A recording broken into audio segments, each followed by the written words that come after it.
kolala kolamukeza abitidité na lendi ya lelo tozali vraiment nesengo tokutana lisusu soki nzambe abateli yo olamuki en bonne santé kumisa ye netola ye sanzola ye lelo tozokende kosolola sur politique pe baactualité ya combat parce que tozali bongo bapalangisi ya sangmalam bacombattant pe babundeli mboka pe basali na nzambe. Alors ndeko Pierre Mike oyo alobaka lingala choix Élysée bozoluka mingi bato babengaki nga mingi po bayeba soki aza wapi soki azomonana te mais lelo tokende lobela qui est derrière toi soki botali na photo ya Lumumba na simane ezaka Mobutu abomai asala coup d'état soki otali na photo ya Musée Kabila na simana ye okomona le Rwandais Joseph Kabila abomai asala coup d'état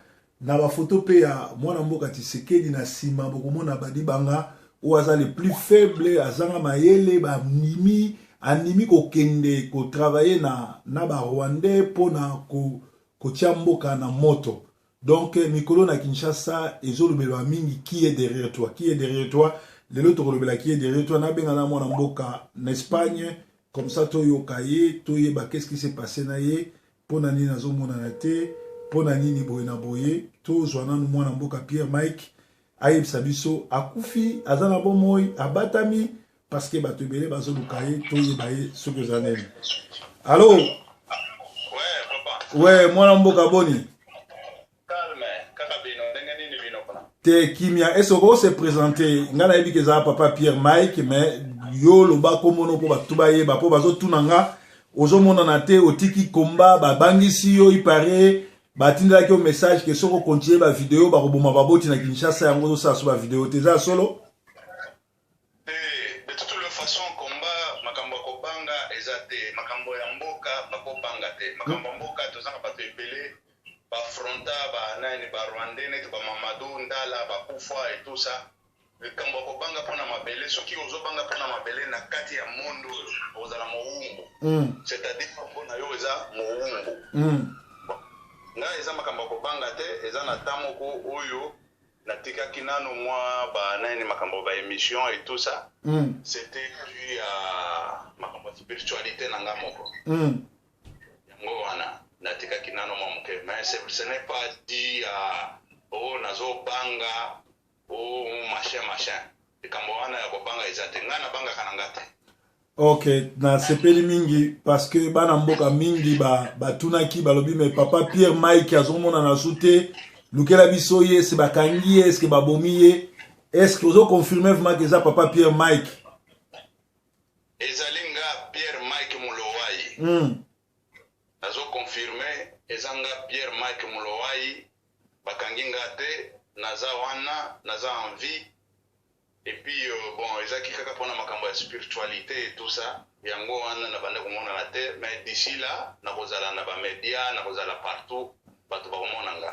Ouais, bato ba mesana mingi na yo na population na biso na pesi merci ebele na bato oyo ba nani ba banda kanisanga po batendeli nga pe ba message ebele balubi ndenge nini yo ozomona na te ndenge nini nani ozoloba te tozozela oloba etuta bon nasololaki na comité na ngai na bato na ngai balobi wana eza confiance bato bazopesa yo il faut qu'on remercie bango wana napesi bino matondo mingi napesi bino ba merci ebele bino bato nyonso oyo bozokanisa mpo na nga epuis bolingi boyokanga merci ebele nzambe apambola bino mpe lisusu. Ok, papa na biso Mike, Pierre Mike, Olanda qui actualité les gars qui lobby samedi na dimanche na Belgique parce que ah ils a petit déjeuner des émissions monsieur les caca chaque lundi à 5h du matin. Alors le lot peut-être relancer au moins avant à partir à 2h et aux déjà na Bamir. Réaction nos animi na adresse oyo na attaque oyo ndeko na biso général ba nani Masombo azui na mwana mboka Fali Pupa oyo toyebi aza PD faluka délivrance mais aye na mboka kobundisa biso awa na poto olobi nini na mbongo Kabila pese po akotia des ordres na poto. Non bon likambo wana personnellement nga nazomona ngo faut que ezana no mwa kozanga mwa mayele muke kozanga kotanga toloba po bato batanga quand même babuke ya mike ce n'est pas que il faut la soki osala master po banda koyoka ka ba situation mosusu te il faut kotanga ka babuke mosusu po ba situation wana ezosala ke tant ozotanga ezopesa yo ba mayele selon ba problème ko boye lekaki tant ko boye ba circonstance wana tala likambo lekaki ezaki boye ezopesa bato ba mayele. Le grand problème est que o tokocha o fulani non batobele basala kama ben na Kongo ya Kabila batobele basala ka buzoba na Kongo ya Kabila. Nous devons prendre nos responsabilités, ça je l'ai toujours dit. Nous devons prendre nos propres responsabilités. Vous comprenez? Très bien. Nani Babé Masombo akoyaki alali akufi. Qui devrait répondre devant les tribunaux? Est-ce que c'était Kabila? Mais non, c'est Fally Ipupa. Vous comprenez? Bon, Dédé, tout ce qui est Koloba. Comment on peut s'imposer par la violence? On cherche à s'imposer par la violence.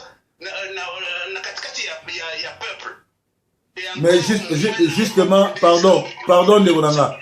Justement parce que Kabila a sali 16 ans à s'imposer par la violence. A bomi plus de 18 millions de Congolais, à se confondre c'est quoi, mais violence tu na diaspora place plus vous allez continuer. Non, je vous dis mes chers amis, ba époque époque et ça n'a pas réalité nango. Vous comprenez? Vous mona neti babé masombo wana lobiso ko bobisi ke ndokuna bazakuna akobanga te, il faut partir. Ça je le sais. Hein? Il n'aura pas peur. Bon, et personne oyo akoko imposer na batu moko boyeke bino boye na boye. Et ça makambo za na kati ya communauté. Boluka boy koyokana koloba bo ezana bao babeta ka ba playback awa na poto Fally ayebi bango bien. Ba faire wana batu nyonso na même na ba Fally yango babandu ba beta ka ba playback. Ba beta kango. Mais oyo bandeko connexion eza moi mon boulot peut-être côté naie ezali réaction à chaud sur attaque ya général Masombo ndenge batakaki ye courageusement se défendaki plus de 15 personnes baena ba arme blanche ko attaquer mais à se défendre et elekaki vraiment na nyonso to bengeso pour la deuxième fois biloko bon la communauté tolingi yango te tozolobela qui est derrière toi. La plupart à bato basala bato mabe ezali kaka moto yo yambaki moto boliaka na ye moto yo azalaka tout le temps na yo. Ouais, connexion za moi mobulu côté na yo continue na yo. Na lobi ezana ba combattant bazaka na aéroport na tarmac basala ka kuna bazali il suffit ba mo na kata na pied d'avion na tarmac azoki ta babengi déjà que oh azoya. Vous comprenez? Et puis bon ceux qui te perdre peut Fally ba juillet ba bêtier pe akufi. Bon nani boyebi situation moko elekaki na Sud Afrique avec un chanteur, un grand chanteur plus que Fally ou pas. Nani Lac Dube. Il est mort comme ça. Il est mort comme ça. Et c'est parti, c'est fini. L'histoire est finie. On a tourné la page. Vous comprenez? Bon, ce qu'on tout ce que Tolingi violence ça c'est un. Mais Tolingi de makamoko ceux qui est à la main, Tolandaka pas logique, Tolandaka pas macabre. N'importe quoi. Ben élection est ça la macabre. Bon, on n'a pas violence. Les États-Unis et ça l'aime. Comme ça, baléline na maya. Est-ce que bon on pas bon mani? Pourquoi? Parce que basi batia biloko bango à nord. Nani ni toko land, nani toko salabo, nani toko salabo et c'est fini.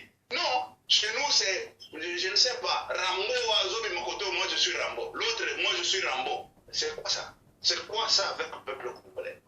Fally Ipupa alinga kiasa na iloko wanate. Ça to nani yango? To boli yango. Même na mboka kuna babeta kao anera kenda ko beta ba fulani.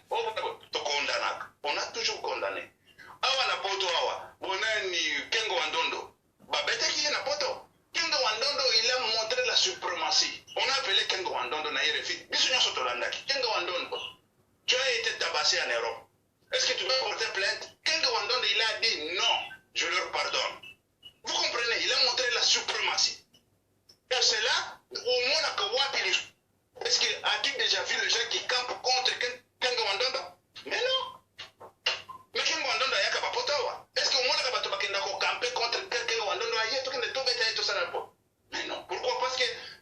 il avait montré la suprématie.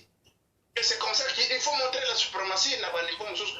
Kengo, wana c'est un hypocrite là dans kati ya groupe abato ba bomba bato mais yo mutolo baka Swahili wajanga elaksini wajanga. Ouais. Soki zana Kiswahili soki pe zana kimwana mulenge na ebite wajanga zani soki pe na kituchi. Wajanga ce n'est pas Swahili hein. Wajanga na ki Rwandais la kisi idiot. Alors ba Rwandais bazo benga ba Congolais ba idiot parce que ba zobi misambongo po Congolais aya kotia trouble place ba Congolais bazali. Fali Ipupa azali moko ya ba Congolais tozo bunda pe po na ye mais ba futi mbongo po aya kotia trouble na poto esika ba ndeko ne bazali. Siko ba réaction ndengo na po na ba Congolais incivique ozolo bandeni. Non, mais ça on a toujours condamné la violence. On a toujours condamné la violence. Chaque jour c'est mieux de morts là-bas à l'est, c'est mieux de morts au côté, violence, mais on condamne. Il y a des gens qui condamnent ça sans pour autant le savoir. C'est comme ça, nous condamnons violence toujours Boyango. Violence de tous les deux côtés toujours Boyango. Tolingi makambo ezalaka en ordre. Eza la combat, eza la lutte, mais eza la en ordre, la kimia, makambo la kosala makandenge ezala makana poto. Mais c'est comme ça, c'est ça que nous voulons. Violence, baba ba futa mutungo pour y violence. Mais cet homme-là, on peut ses raisons. Attention que balobi que yo nde sokinani, on peut ses raisons na marque ni na ndengeni. Aza raison te. Bon, tala la fois passée, baba taki Caleb na nani na aéroport. Autorité congolaise à la ligne ngwana na mabela zone là. Mais dis-moi, ça mes amis. Mais c'est quoi bon, nani akola kisa exemple. Qui va montrer l'exemple qui? Bon, Caleb a mérité en gros parce qu'il y a zone ko la batna Kinshasa kuna ko kanga n'importe qui bana mike ba lever plus de 1000 jeunes congolais. Nangongo tozo ba enlever plus de 1000 jeunes congolais. Ndenge to ba en anglais for nothing et pourtant ba tuana ba zo ko protéger constitution. Orolobani sikoyo ndenge Sami Badi Banga o aza sujet belge. Ayebi politique te azalaki donateur na IDPS a profité na simakombo IDPS pour ba nommer premier ministre pour faciliter glissement ya ba Rwandais anyokola so ba Rwandais place wana yozo banini pona ndeko oyo Sami Badi Banga. Makambo Badi Banga wana mes chers amis ngana zo mituna. Bon nani pourquoi Kamere a continué nani te c'est ça aussi. Que Kamere ba déclassé qui est Kamere ba akendeki pour comme premier ministre ba déclassé ba simisi touche lelo siko comme ko senga azo senga ba pesa ye vice premier ministre c'est-à-dire ba simisi qui touche. Alors la situation wana mes chers amis liboso na biso tozana date moko oyo bazo benga que date moko ezama be le 19 décembre. Voilà, c'est moche, ça c'est moche pour tout le monde. On ne veut pas enterrer les gens, vous comprenez? Date wana, ndekonanga, ils ont tremblé na batutu. Bah, ils ont la communauté internationale, ils ont la opposition et tout ça. Opposition des ont fait trembler ces bateaux. Rwandais, Kabila na groupe na Rwandais de Baobanga. Peuple bazali kimia ba gêne et tout ba préparer, il y a se découdre peut aussi na occupation rwandaise. Voilà.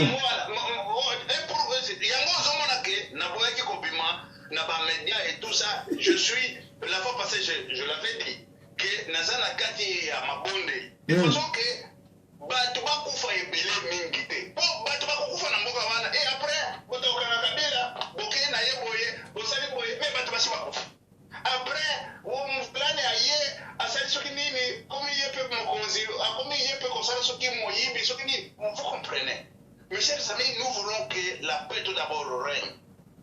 Mort d'homme est à la tête. Et à ce moment-là,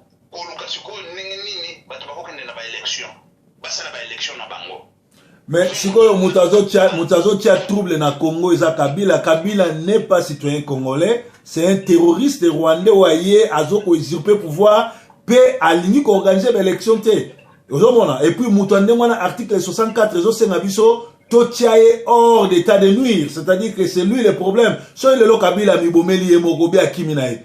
Histoire esili. Vous savez, azwa ba pêcheur nous surtout à lac Tanganyika mema bango na Kinshasa, après ça bango minduki ba bomarabato azo bena ba namura. Tu vois, c'est lui qui est le problème, c'est lui qui est en train de bloquer tout. Voilà, il y a Zolingate en vol à Congo, Alinga balkaniser Mboka, Vital Kamera Fundie qui est basé en plan pour balkaniser Mboka, ko dépeupler est à Congo, ko tia ba Zimbabwéen, ba Rwandais, ba Ougandais, na ba Somalien, na ba Ougandais, na ba Soudanais. Donc yé mutaza na plan ya mabe faut neutraliser. Voilà, population zone comme guerre te yende mutoya na guerre parce que ayana ba armée étrangère à côté ça na Congo yomo romoni na Mokongo na ça na plus de 18 millions de morts. C'est ça. Bon, le grand problème est que sikoyo na minute nde onanga tozotala no nani alingi ko sauver peuple wana. Qui veut sauver ce peuple là? Et mutoya ko sauver peuple wana asalango. Vous comprenez? Ouais. Parce que côté na biso ngana landaki yo les information soso na zoaka à partir ya ba vidéo na yo. Oloba nani rassemblement basali ngani. Balobi bakokende na dialogue mais ba poser ba nani na bango ya dialogue. Mais ba poser ba condition. On a dialogue. Boyete? Bongo.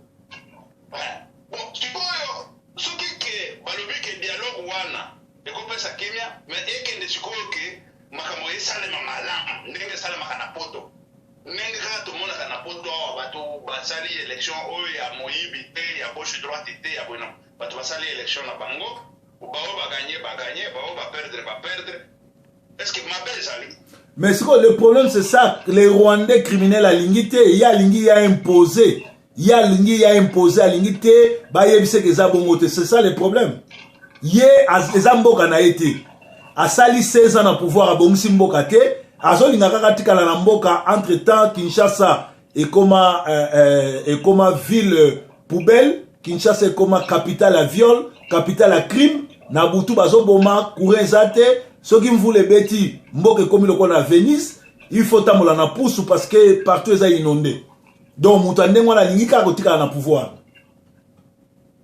Il y a sali histoire na na minute oyo nous attendons oyo akoya à gagner l'élection oyo akosa la paix mais une grande chose oyo tokosa à la prochaine eza ko banda lutter contre pour Congo eza likambo ya mutu moko te c'est ça le grand problème chez nous eza likambo ya mutu moko te eza likambo ya biso nyonso siko biso nyonso wana ezalaka likambo yake soki nasali boye bakomona na mutu ake akomboli na pont 5 chantiers ya chef de l'état Pour Isaiah Bino, 5 chantiers chef de l'État et Outouad.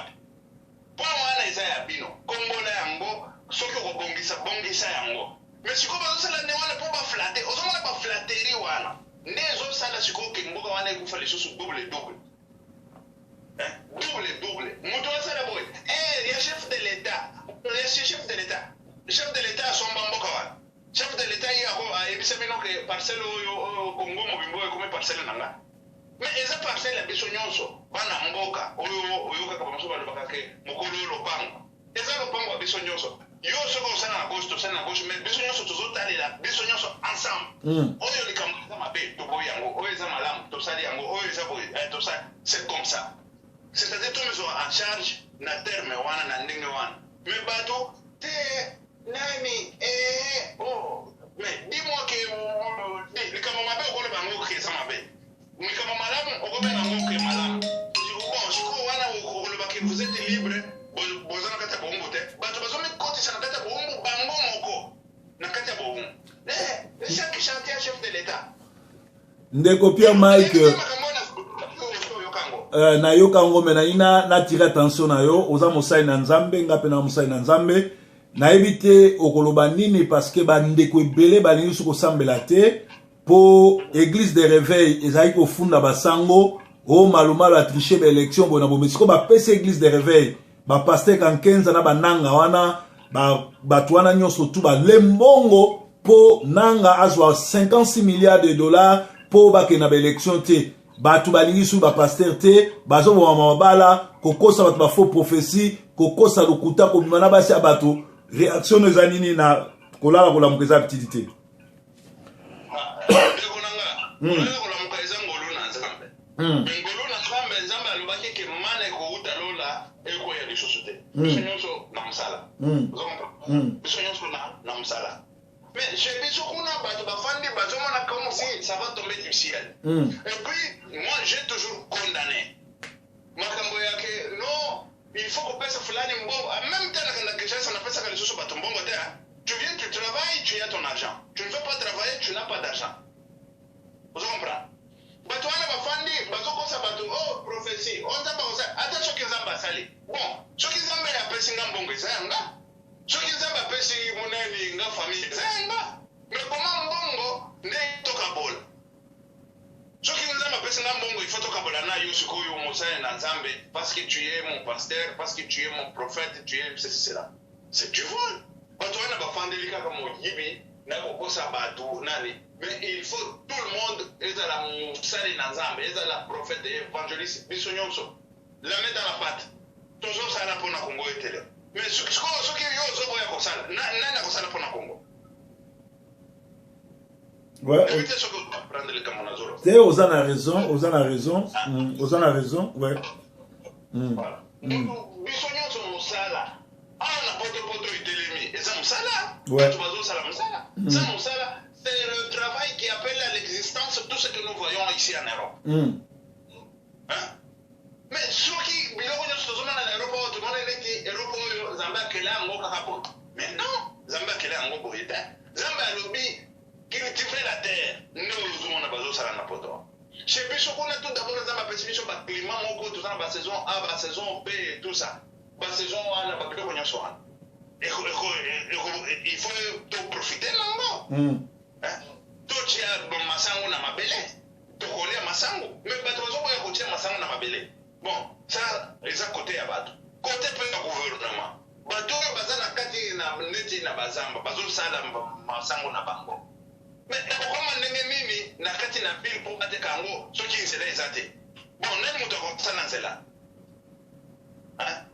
bon tozokende kama motutu oyo ya baaéroport banini basali mais c'est vrai toi tu sais combien oyo ya mbongo nga nafuta na aéroport wana mpo ovage na aéroport ya Paris ya Bruxelles et tout ça osofuta combien zéro nyonso eza inclus na kati ya billet voilà kokoti banda bane oyo babanda kofuta mbongo wana oyebi bavol combien ezalaka kuna oyebi combien ya nani bavol bato oyo bafuta mbongo combien de millions ekota wana bamilio ekotaki yango kimbuta aza kotongela immeuble kwei il faut to contrôler mbongo $50 eza mbongo ebele ezokota na baposhe ya bato ezobimela kuna eke gauche eke gauche mais c'est ça le travail c'est ça bato il faut siko bakontrolaka mbongo wana est ce que ezosala mosala wana ya aéroport mbongo wana ezosala aéroport moko il faut des milliers d'argent c'est ça que moi je ne comprends pas nga nazomona baéroport na poto bazotonga yango na minute c'est fini c'est parti c'est parti et c'est fini bamakambo nyonso wana il faut kotia yango en ordre non on ne peut pas dire que mabe tobenga yango malamu wana okomi olakelami mabe soki okomi kobenga mabe malamu o malamu mabe olakelami mabe oza na malédiction na nzambe comprendre c'est ça le grand problème oyo bato nyonso il faut batelemelaka yango na kongo mabe tobenga yango na kongo mabe malamu mais soki moto moko afandi wana azoempoche mbongo wana c'est-à-dire ekozala même 3% ou 4% nde ezokende na misala mosusu oyo bazotonga yango bandako na bandako oyo nyonso wana ezotongama na Kinshasa wana ezouta eza na bambongo wana ndeko na ngai tokomi na suka otikali na 3 minutes mot de la fin avant aussi ces émissions ezalaki ka 25 minutes mot de la suka na sepeli mingi ndenge na yambi yo peuple na yo balandako bayebi koza na bonne santé kala mingi tozozonga mot de la fin 3 minutes mot de